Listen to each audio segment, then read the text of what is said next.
Magandang araw po sa inyong lahat, lalo na sa ating mga pinuno, kawal at kawani ng Hukbong Katihan ng Pilipinas. Ako po si Father Dion, ang Post-Catholic Chaplain ng Headquarters and Headquarters Support Group, Philippine Army. At ito po ang Salita ng Diyos, ang ating gabay. Ngayon po ay Thursday, May 8, 2025, ng ikatlong linggo ng pagkabuhay. Sinabi po ni Jesus sa ating Ebanghelyo sa araw na ito, "Walang makalalapit sa akin malibang akayin siya ng aking Ama."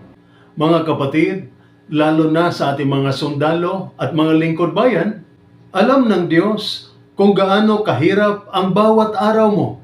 Hindi lang sa physical na laban, kundi lalo na sa mga laban sa isip at damdamin. May mga araw na sa pakiramdam mo'y napakalayo mo na sa Diyos. Pagod ka na, bumibigat na ang dala mo. Gusto mo nang sumuko. Minsan, iniisip mo na iintindihan pa ba ako ng Diyos? Malapit pa ba ako sa Kanya? Ang sagot ni Jesus, walang makalalapit sa akin malibang akayin siya ng aking Ama. Ibig sabihin, kahit ang paglapit mo sa Diyos ay hindi lang galing sa iyo. Galing din yon sa Diyos mismo. Hindi Kanya iniwan. Siya pa nga ang humihila sa iyo pabalik. Halimbawa, parang radyo sa gitna ng patrol. Isipin mo yung radyo sa gitna ng operation. Minsan, mahina ang signal. Putol-putol ang boses. Ngunit may boses pa rin. Pilit, umaabot. Ganoon din ang Diyos. Kahit malayo ka na. Kahit lutang ang isip mo. Gumagamit siya ng mga paraan para maramdaman mong kasama mo pa rin siya.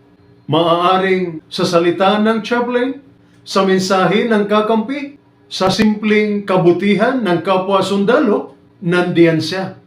Hindi siya sumusuko sa iyo kahit gusto mo nang sumuko sa sarili mo. At hindi mo kailangang malakas para lumapit sa Diyos. Kahit wasak, kahit wala ka nang may pagmamalaki, lumapit ka pa rin. Dahil ang totoo, siya ang unang lumapit sa iyo. Siya ang kumakatok. Siya ang naghahanap. Hindi siya titigil hanggat hindi mo mararamdaman na hindi ka nag-iisa sa laban.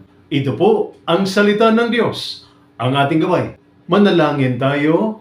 Mapagmahal na Ama, maraming salamat sa pagtawag mo sa akin kahit ako'y naliligaw sa oras ng pagod at kawalan ng direksyon. Ikaw ang kumakalinga. Hilain mo ako pabalik sa iyo. Kahit mahina ang loob ko, kahit gulong-gulo ang isip ko, panghawakan mo ako, Panginoon.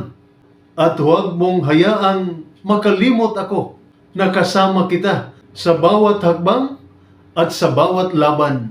Amen. At sumainyo at sa inyong pamilya ang pagpapala ng makapangyarihang Diyos, Ama, Anak at Espiritu Santo. Amen.